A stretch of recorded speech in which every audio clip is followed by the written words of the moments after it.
Merhaba arkadaşlar, yeni videoya hoş geldiniz. Bugünkü videomuzda bana en çok gelen sorulardan bir tanesi amfi mi, ses kartı mı? Bununla ilgili kesin bir çözüme ulaşacağız artık. Videonun başında bir uyarıda bulmam lazım. Bu videoda bazı markalar görünecek ama markaların hiçbirinden reklam almadım. Hiçbir reklam değildir. Hepsi kendi malımdır yani, öz malımdır. Kendi paramla aldığım maldır. İster överim, ister gömerim kafası yani. Ama tabii ki övme gömme olmayacak. Aslında bu videoda hiçbir markayı da tanıtmayacağım, amfi de tanıtmayacağım, ses kartı da tanıtmayacağım. Sadece aralarındaki farktan bahsedeceğiz. Ama zorunlu olarak, mecbur olarak şuraya bir reklam işbirliği yazmak zorundayım. Ama bilin ki bunun hiçbir reklam işbirliği içermemektedir. Sadece markaların ismi görünüyor. Şimdi mesela bunun küp görünüyor, gitar görünecek, ne bileyim ses kartı görünecek. Birazdan bilgisayara geçtiğimizde programın adı görünecek. Ama bilin ki yani hiçbir şekilde reklam değildir. Böyle videoların devamı gelmesi için lütfen like atıp kanala abone olmayı unutmayın arkadaşlar. Desteğiniz için çok teşekkür ederim. Videoya geçelim. Eğer amfi alırsanız hangi sesleri elde edebilirsiniz? Hangi sesleri elde edemezsiniz? Bundan bahsedeceğiz. Şimdi benim elimdeki amfi biraz pahalı bir amfi. Roland'ın küp amfisi. Bu amfinin üstünde amfi simülasyonları var. Bakın mesela yazmış. Akustik simülasyon demiş. İşte Black Panel, DLX Combo, British Combo. Bunlar aslında hep arkadaşlar ne bileyim Fender amfinin, Marshall amfinin işte isimleri. Buradan amfi seçenekleriniz oluyor. Daha başlangıç amfilerinde bu tercihler olmuyor. Eskiden. Şimdi arkadaşlar gördüğüm kadarıyla akıllı amfiler gelmiş. Akıllı amfiler çıkmış böyle bayağı bildiğiniz bilgisayara bağlı gibi bir sürü simülasyon olan ve başlangıç seviyesinde. Şu ana kadar hiç incelemesini yapmadım ama gönderen olursa alırsak birbirlerinden incelemesini yapmayı muhakkak isterim. Ben de gerçekten çok merak ediyorum. Biz şimdi ana babam eski amfilerden gideceğiz. Ve benim bildiğim kadarıyla ilk başlangıç amfilerinde olmayan seslerden de bahsedeceğiz. Mesela bakın bu klasik clean tone yani her amfide olan.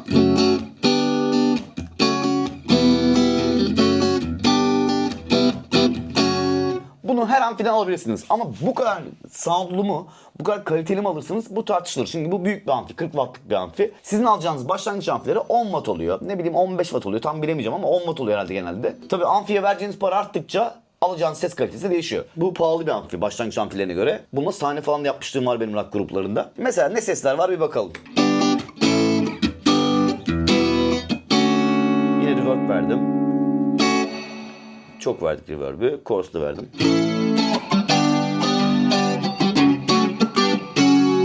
Bakalım ne kadar sert ton elde edebiliyoruz. Pedalsız daha bak. Hiç pedal yok. Direkt amfiden gelen tonlar bunlar. Bak, birazcık daha sertleşti. Biraz daha gain açıyor. Başlangıç amfisi olsaydı inceleseydik keşke.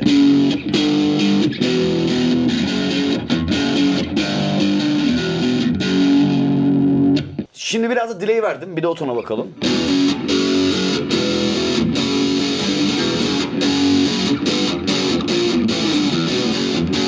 Amfi ile olayımız bu.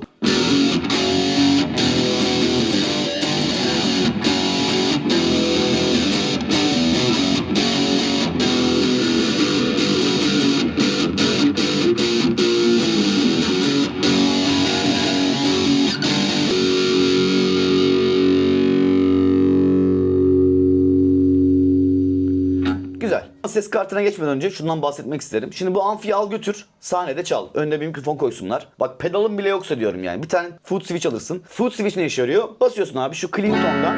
Bastın direkt buradan.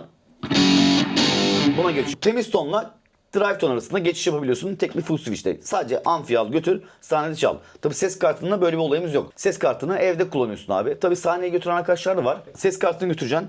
Yanında notebook götürmek zorundasın. MacBook da ne bileyim laptop falan götürmen lazım. Gerek yok abi. Bir tane amfi şart. Eğer sahne yapıyorsan amfi şart. Ya da bir tane prosesör alırsın. İçinde amfi simülasyonları olan ses kartı gibi. O da olabilir. Bir tane incelemek için istedim. Gerisi onunla inceleyeceğiz. Onun başka video olacak tabii ki. Amfi bu abi. Yani amfi alırsan evde bu sesleri alabilirsin. Hele yeni amfilerde, yeni çıkan böyle güncel amfilerde daha geniş yelpazeli tonlar varmış diyorlar. Ama ben daha denemedim. İnşallah bir gün gelecek o amfilerden deneyeceğiz arkadaşlar. Buradan sesimi duyan birileri varsa lütfen şu amfilerde gönderin. Deneyelim. İnsanlar aydınlansın. Hadi şimdi ses kartına geçelim. Bendeki Focusrite'ın bir ses kartı. Dediğim gibi arkadaşlar kesinlikle ve kesinlikle reklamsız, sponsorsuz, işbirliksiz bir videodur. Focusrite'ın hangi modeli olduğunu unuttum. Şimdi ekrana yazacağım.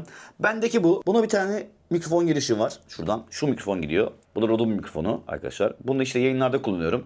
Ne bileyim bilgisayardan bir şey kaydedeceğimde kullanıyorum falan filan. İki kanallı bir ses kartı yani. Mikrofon giriyor buraya. Buraya da gitar giriyor. Buradan da kulaklık çıkışım var. Arkada da arkadaşlar isterseniz hoparlörünüz varsa, referans monitörleriniz falan varsa onlara çıkışınızı buradan veriyorsunuz. Ses kartı bu kadar abi. Bilgisayara takıyorsun, USB ile devam ediyorsun. Olayı bu ses kartının. Şimdi bilgisayara geçip ses kartının o büyük dünyasına bir geçene bakalım ne varmış ses kartında. Hadi. Benim bilgisayarda kullandığım program Logic Pro. Apple kullanıcısıyım ben. Onun için Logic kullanıyorum. Seviyorum da kullanması kolay. Mesela Logic'in üstünde de gelen arkadaşlar böyle hazır sesler var. Siz illa Logic kullanacaksınız diye bir şey yok. Cubase kullanabilirsiniz. Studio One kullanabilirsiniz. Logic kullanabilirsiniz. Bu Logic'te gelen gitar sesleri var. Hatta bu olmazsa mesela Amfitube diye bir şey arkadaşlar. Bu da mesela gitar plugin'i. Bunlara plugin deniyor. Bakın burada pedallar var, amfi seçenekleri var ama biz Logic'ten gidelim bugün. Bu gösterdiğim Amplitude 5'i ister Cubase'e kurabilirsiniz, Studio One'a kurabilirsiniz. Bu bir eklenti. De bu tarafta arkadaşlar tıpkı prosesörde gelen hazır sesler gibi hazır sesleri var Logic'in de. Yani bakın buradan hep değiştirebiliyorum. Şimdi göstereyim. Bütün sesleri birbiri incelemeyelim. Mesela bu distortion bir sesti. Crunch sesler var. Yani bir sürü ses var abi. Bak. Kapatayım yine bir sesi, mikrofonu.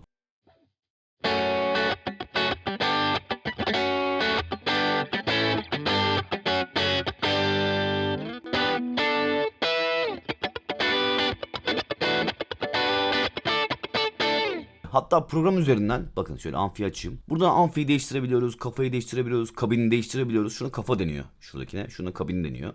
İstediğimiz gibi mesela bunu değiştirelim. Yine bunlarda da şey olmadığı için, telif hakkı olmadığı için İsimlerini yazamamışlar. Bunların hepsini mesela az önceki galiba Vox'tu. Emin değilim ama şu mesela Fender. Zaten Fender'e benziyor. Buradan işte kafamıza göre değiştirebiliyoruz. Hatta şu mikrofonu bile değiştirebiliyoruz. Mikrofonun yerini bile değiştirebiliyoruz şöyle bakın. Ses kartının avantajı bu. Bir sürü amfiniz olmuş oluyor yani. Az önce bir tane amfim vardı. Şimdi bir sürü amfim var. Bakın Fender'im var.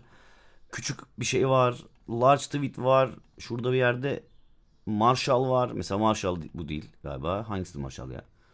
Şu muydu acaba? Hah, bu Marshall mesela. Direkt belli oluyor renginden. Mesela Marshall'ım oldu bir tane. Bakalım. Al sana Marshall tonu. Mikrofonu kapatayım bir de öyle bakalım.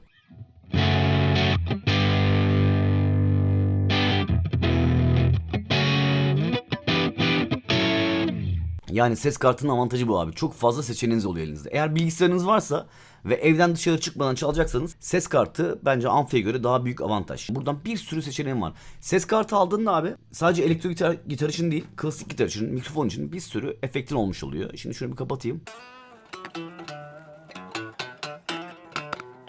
Valla bana sorarsanız arkadaşlar ev için ideal sıralama şu olması lazım. Prosesör, bilgisayarınız yoksa tabii. Prosesör alın, kulaklıkla beraber bir sürü amfi simülasyonu var içinde. Prosesörle idare edersiniz. Ama eğer bilgisayarınız varsa kesinlikle ses kartı alın. Gördüğünüz gibi milyonlarca amfi seçeneği, milyonlarca ton seçeneği, milyonlarca değildir ama belki de milyonlarcadır bilemiyorum. Çünkü amfilerin üstteki ayarlarla oynuyorsun, mikrofonun yeriyle oynuyorsun, mikrofonun seçeneğiyle oynuyorsun, mikrofon seçebiliyorsun yani. Bir sürü pedal geliyor, pedalları göstermiyorum ama bir sürü pedal seçeneği var. Hele o Amplitude'de inanılmaz seçenekler var. Amplitude gibi bir sürü de plugin var. Onun için ses kartı bilgisayarları olanlara büyük avantaj. Tabii bu evde çalacağınız senaryo için geçerli. Eğer dışarıda sahnede çalmayacaksanız ses kartı bilgisayarları olanlara büyük avantaj bence. 10 bin lira gibi bir paraya bir sürü ses alabiliyorsun yani. Hem kayıt da yapabilirsin bunlarla. Gitar kaydı yapıyorsun. Ama bilgisayarınız yoksa ses kartı yerine bir tane prosesör alın. Artık yeni nesil prosesörler var. İçinde bir sürü sesler var böyle. Aynı ses kartı gibi bilgisayara bağlanmış gibi sesler elde ediyorsunuz. Amfi en son tercihiniz olabilir. Tabii şunu göz önünde bulundurmak lazım. Amfinin sesi bir başka tabii. Hayvan gibi sesi var baktığınız zaman ama amfinin birazcık böyle sesini açıp çalmak lazım. Ki kaliteli amfi almanız lazım daha öncesinde yani sesini açmadan önce kaliteli bir amfi almanız lazım. Ucuz amfileri daha denemedik. Belki iyi soundları vardır. Biri gönderirse deneriz. Videoyu beğendiyseniz lütfen like atıp kanala abone olmayı unutmayın arkadaşlar. Diğer videoda görüşmek üzere. Bu arada akşamları canlı yayın yapıyorum. Kanala abone olduktan sonra bildirimleri açın ki canlı yayınların bildirimleri size de gelsin. Canlı yayınlar çok güzel oluyor. Beklerim arkadaşlar. Görüşmek üzere. Hoşçakalın.